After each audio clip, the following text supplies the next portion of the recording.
Hello, game gamers. Welcome back for a battle report. I'm the board game captain, I'm Alex.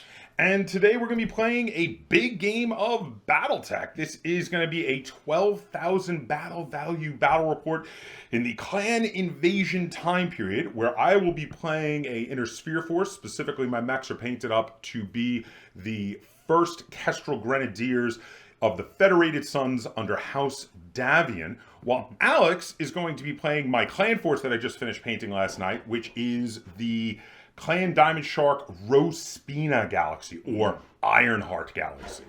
I'm sure I'm showing some pictures probably up on the screen of the paint jobs. But we're going to start by going through what mechs we're using and what kind of capabilities they have. Alex, you want to go first or second in explaining our formations? I'll go second. You have a little bit more to do. That's fair. All right, so I have two lances. So my first lance is a battle lance. Now, battle lances, of course, get to have 6 rerolls throughout the game. For my battle lance, I have a Nightstar NSR 9J for my heavy firepower. This beast has 2 Gauss rifles, 2 medium pulse lasers, an ERPPC. It's got crazy amounts of armor. It looks scary until you look at some of Alex's biggest mechs because he's playing clan.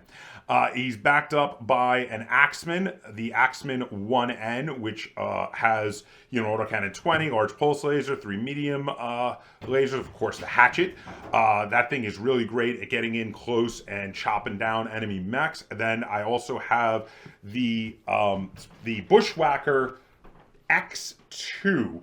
This is a skirmisher with 3 LRM-5s, an autocannon 10, 2 machine guns, 2 medium pulse lasers, kind of a mid-range skirmisher, and the final mech in that lance is the Wolverine 7K, which is another skirmisher. This one has a 585 on movement, so it can jump 5 hexes. It's got a large pulse laser, a small pulse laser, 2 SRM-6s, and a medium pulse laser. So it's got a nice interceptor sort of loadout, except for the SRM-6s, which are just like a nice jump over and hit someone in the rear armor sort of weapon, which I love. I love SRM-6s. SRM-6s are great.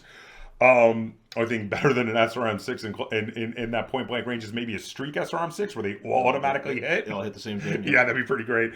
Okay, but then for my second lance, I have a fire lance, which gets the ability of reducing the range difficulty modifiers in half. So it's a +1 difficulty at medium range, +2 at long. And for my fire lance, I have a Marauder 5S. That's the one with the Gauss rifle and the 2 ERPPCs. I have a Valkyrie QD, which it has an LRM-10 with an Artemis 4 and a medium pulse laser. I have my favorite version of the Awesome 9Q, who has 4 PPCs, a small laser, and a Guardian ECM suite, which is really nice for counteracting things like Artemis 4s. No one's going to want to shoot at him with their Artemis 4 missiles because they ain't going to work. They're basically going to fire like normal LRMs. And finally, if you watch my Grokking Battletech videos, I have one of my custom mechs in this lance, because I was able to fit it in even with the requirements. I have my custom version of the Wolfhound, which is the Wolfhound WLF2 KIWF, which has, and count them, 9 medium lasers on a Wolfhound chassis. Again, all of the abilities that we're using in regard to the fact that my second lance is a fire lance and my first one is a battle lance are the abilities that were introduced in the book for the Clan Invasion box set, the rules that are in there. So, Alex, what do you got going on for your start? Did you decide which, because I know yours could have been used for 2 different formations. Did you decide which one you're going to do? I think it's going to be a Battlestar. You're going to go Battlestar for the rerolls? Yes. The rerolls are great. I love the rerolls, yeah. All right, so, Alex, what do you got in your Battlestar? So, my Battlestar, I'm running 5 mechs. The first and heaviest is the Dashi, the Widowmaker, 100-ton mech. It is outfitted with, I believe we have 2 ERPPCs, 2 large pulse lasers, a ER medium laser, an ER small laser, and the Ultra AC-20.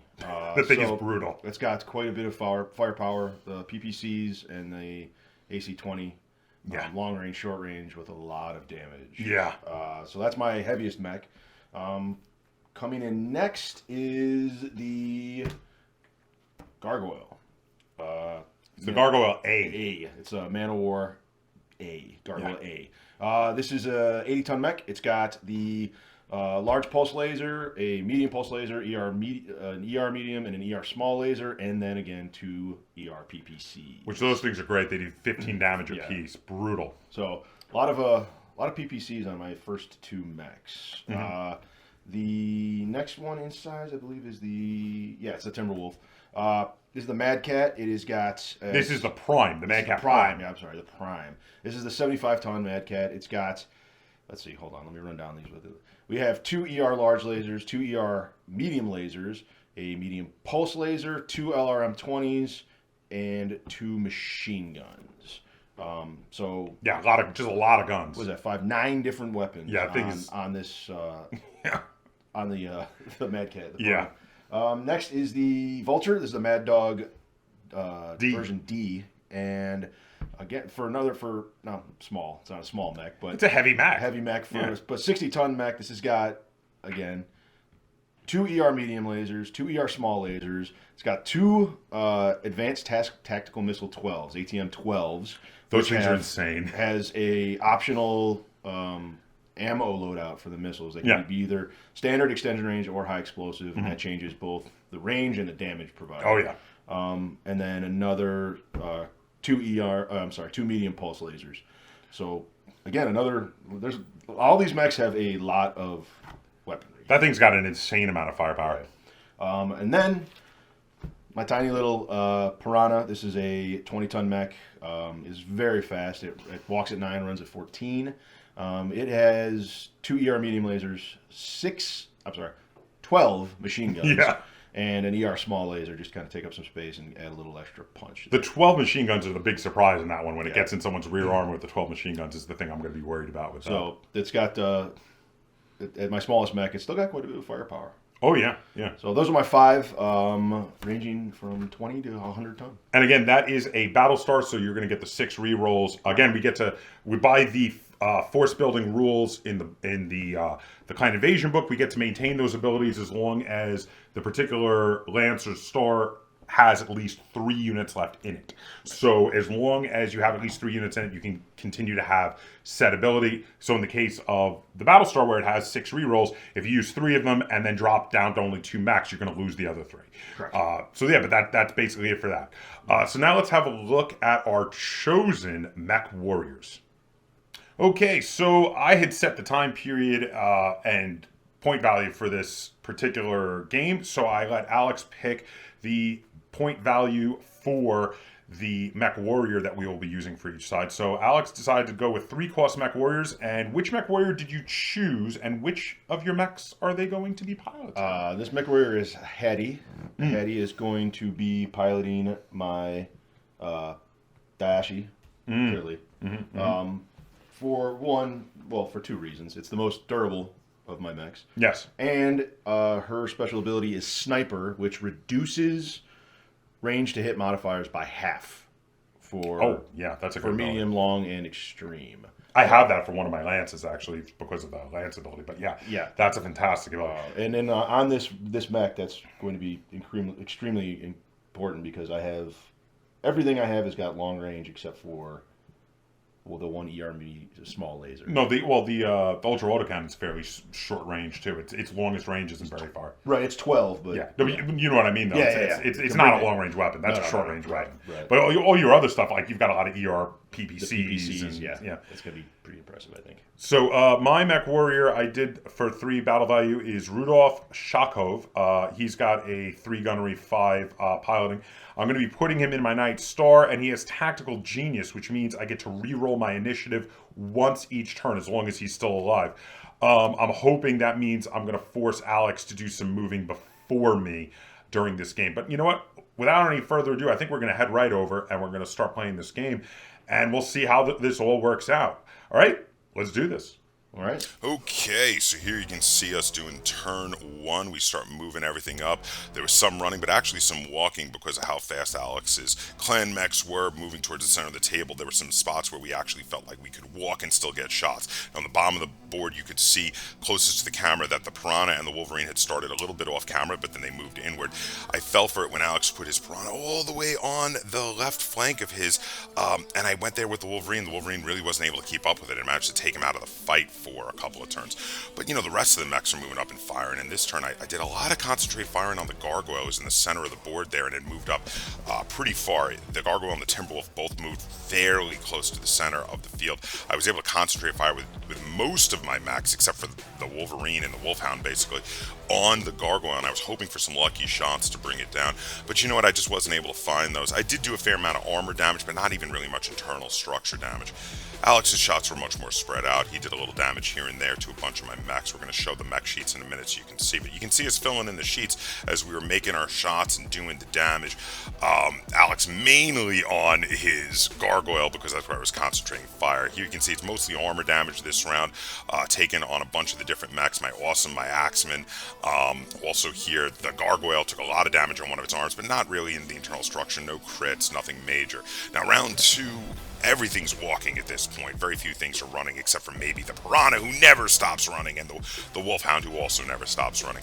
But on this turn, I kind of switched targets. I moved away from the Gargoyle, and I started focusing in on that Direwolf, because that Direwolf is absolutely brutal. So I started kind of moving in and getting ready to trade blows with it with my Night Star and my Axeman and my Wolfhound and my Bushwhacker over there. Alex still spreading out his fire, and you can see he moved his Timberwolf there, very sneaky. He got it in the rear arcs of both the Marauder and the Awesome. He decided to fire at the Awesome because, you know, a rear shot is a rear shot, and that's a wonderful thing. But I feel like he made a mistake because he didn't really alpha strike. He was worried about overheating, and he still fired a little conservatively when in the rear armor of the Awesome. And he underestimated how much armor a Awesome has on its rear. Awesomes are actually very well armored on the rear, and he still wasn't able to do a significant amount of damage to it, even though he got those rear shots because he was afraid of overheating. The Wolverine, on the other hand, again, didn't get to do much because it's still taking pot shots over there at the darn Piranha, who's moving ludicrously fast and is ludicrously difficult to hit. So you can see the shots we lined up here. Again, this is the Wolverine at the Piranha. There's the Timberwolf at the Awesome. There's the Awesome shooting at the Vulture. I had a lot of stuff shooting at the Vulture this round. Also the Valkyrie at the Vulture. And then here's the stuff shooting at the Direwolf. We have the Night Star, the Axeman, all shooting at the Direwolf. We also had the Wolfhound and the Bushwhacker, both all shooting at the Direwolf. We really converged fire here. The Gargoyle came over to back them up and I believe was firing at the Bushwhacker. Yeah, and there was a lot of damage done. Now, the Direwolf did a lot of damage to the Night Star. The Valkyrie took a bunch of damage on its arm, almost blew it off. The Awesome took a lot of damage on the rear and some internal structure damage, but stayed standing. I was a lucky pair of hits from pulse lasers, took down the Vulture. 2 medium pulse lasers, both hit it in the head, and down it went. Massive damage to the Direwolf, but that thing has so much armor, I just couldn't seal the deal. And it is a brutal mech, and now it was in range of everything. But it did decide to back up, and I decided to continue closing the distance with all of the mechs around it. Give it a second turn of more than half my mechs in my force just firing at that Direwolf. I really wanted to bring it down. I brought the Marauder forward. Now, Alex had, of course, that Timberwolf who was in the rear arcs of 2 of my mechs. He kept it moving, and he kept it in the rear arc of the Marauder. But the Awesome was able to pull back, and the Awesome was able to get in the rear arc of the Timberwolf. And, I mean, you know, that was very dangerous for the Timberwolf, though it actually is no slouch when it comes to rear armor as well. Maybe not as good as the Awesome, actually, even though it's a clan mech. But yeah, I wasn't able to really bring it down either. But yeah, continuing, a lot of firepower, a lot of converging, a lot of damage this turn, a lot of traded blows, and you're about to see them. As you can see us filling in all the damage in the record sheets, there was a heck of a lot of connections this round. A lot of firepower and some death. which we're about to see. I believe 2 mechs went down this turn. You're about to see that as we show the record sheets. But you can just see there with all the dots we are filling in and the X's, there goes the Marauder and there goes the Direwolf. There they are, the 2 mechs that went down this round. We're about to show the damage in a minute. So you can see here all the shots that were lined up, shooting at the rears, shooting at the fronts of various mechs. A lot of firepower going at the Timberwolf as the Timberwolf is firing at the rear of the Marauder, which he was able to connect and capitalize on. A lot of traded blows there between the Night Star and the Direwolf, but the Night Star had a lot more backup. The Direwolf had some backup from the Timberwolf and the Gargoyle, but my Night Star had the Axeman, it had the Bushwhacker, it had the Wolfhound. A lot of mechs just laying into that Direwolf, and it was too much for it. So the lucky headshots took down the Marauder from the rear, and yeah, that was a big blow, but it wasn't as bad as the blow to Alex's force, losing that Direwolf, taking off the entire side torso and that extra light engine, making it die. That was it.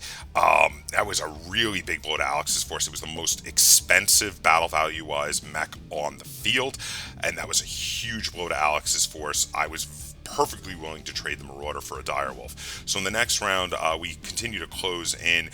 My Night Star was still standing, though it had taken a lot of damage, and I believe at this point lost one of its Gauss rifles, and that was definitely a problem for it. But we continued to close in with each other and trade blows, and I was actually able to get the Wolverine in there and start doing some damage with it at this point. And there was still a lot of shots, and these shots are all while everyone's walking, so things were a lot easier to hit. And again, a lot of firepower, a lot of death and destruction, a lot of explosions. And we're about to show all that damage here. You can see us filling in all of these circles because tons and tons of damage being dished out. A lot of it to the Night Star, and on Alex's side, a lot all over the place. Mine was a bit more spread out at this point. Having lost the unified target of the Direwolf, my guys were mixing it up. Now you can see there the Awesome took a lot of damage and fell down. We're about to show that. But here, yeah, you can see all the shots lined up. We had a bunch of my mechs shooting at the Timberwolf and the Gargoyle. The Piranha ran into the rear of the Awesome and unloaded. The Bushwhacker kept playing it safe and kind of stayed back, but the Axeman moved in and was chopping and shooting and blasting. The Wolfhound also moved in and was shooting at close range. A lot of fire back and forth, a lot of mayhem, a lot of destruction. Yeah, this was a decisive turn. So here we can see I lost the Night Star, lost its side torso, lost the extra light engine. Down it went. Now the Awesome took a massive amount of damage, but did not die. It took a couple crit hits to leg actuators, and it fell with a very unlikely chance to stand up again, but it stayed alive, which was very important for me for the rest of the game.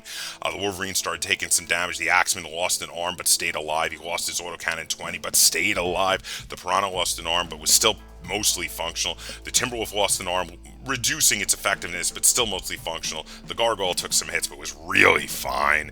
But yeah, we kept mixing it up, and most things were still moving around pretty fast here, except the Awesome, because the Awesome, not having a good chance to stand up, I just sort of moved around on the hex he was on and lined up my shots, propped him up on one arm, and just fired off 2 PPCs.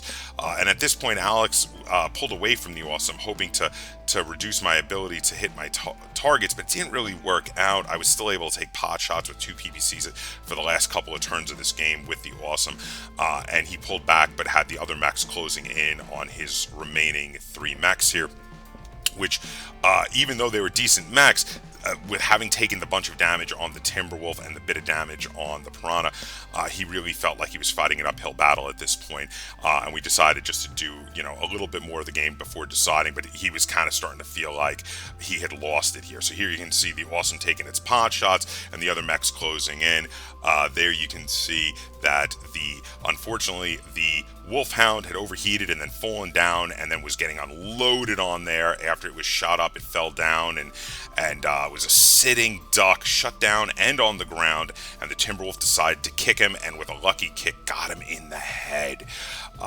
Yeah, so the Timberwolf died this turn. It was the one major loss this turn, not the Timberwolf, excuse me, the Wolfhound. The Wolfhound got killed by the Timberwolf this round. Here you can see its head was kicked clean off its body.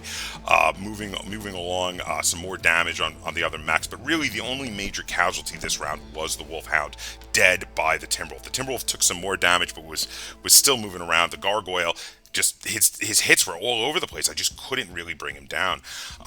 This next turn here, which I believe is the last turn of the game, I was able to connect with some PPCs from the Awesome and do a lot more damage here. The damage was really spread around, but there are enough piloting skill rolls that some people fall down this turn. You'll see that in a second. Still a lot of shooting. Though the big guns, a lot of the big guns have been taken off the field with having lost the Direwolf and the Marauder and the Night Star. A lot of the Gauss rifles, a lot of the 15 plus damaging weapons are gone. There's 2 left on the Gargoyle, and that's kind of it. Also, the Autocannon 20 was gone off the Axeman, so most of the weapons here were a lot of small arms fire, just doing a little damage here, there, and everywhere.